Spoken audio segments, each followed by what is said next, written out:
Coming up next, the man accused of murdering a parole officer from Calgary was in court today. We'll have the latest on the case from Yellowknife.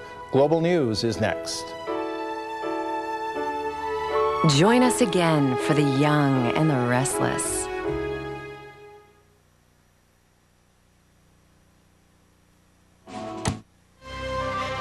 Tonight on Global News, hidden dangers, the risks behind neighborhood grow-ops, sick building, a mystery illness hits patients and staff in the Rockyview Hospital, old hands. This pair makes quite a team at roundup time. And on Global National, Kevin Newman is in the Middle East. Can the region avoid violence if Yasser Arafat dies? You're watching Global News Calgary with Linda Olsen and Tony Tighe.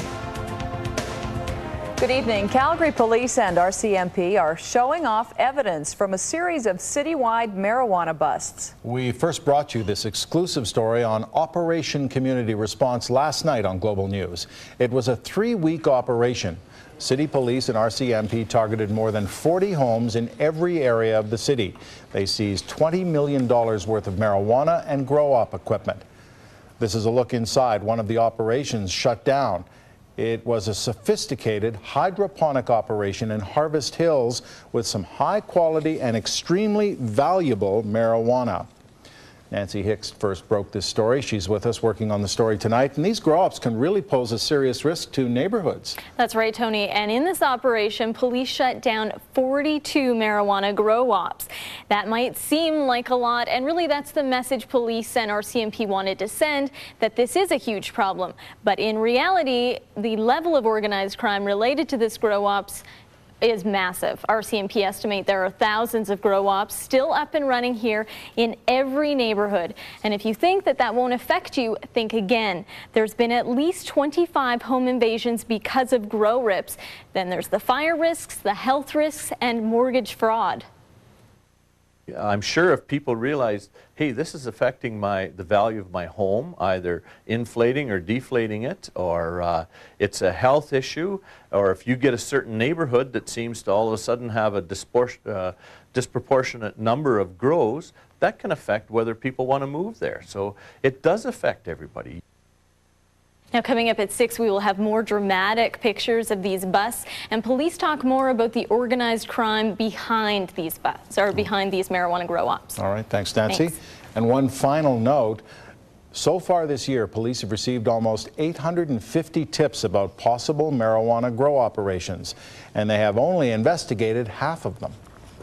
Some tense moments today at a house in Forest Lawn. The police TAC team surrounded the house just off 17th Avenue Southeast after reports of a woman being held against her will.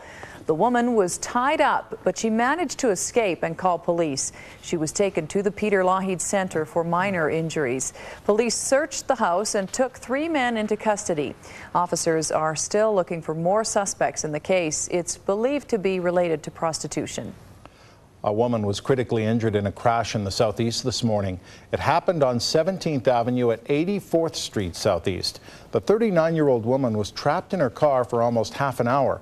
Firefighters and paramedics had to use the jaws of life to cut her free. She suffered serious head injuries and several broken bones.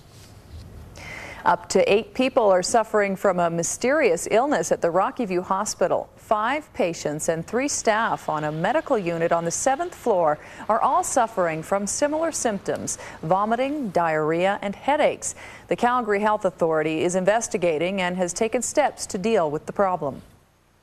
We have initiated our routine GI outbreak precautions, which we use every time patients come down with these types of symptoms. And that includes reminding staff and visitors to wash their hands on entering the unit. The staff members who became ill have been sent home to recover. The patients are being treated in isolation.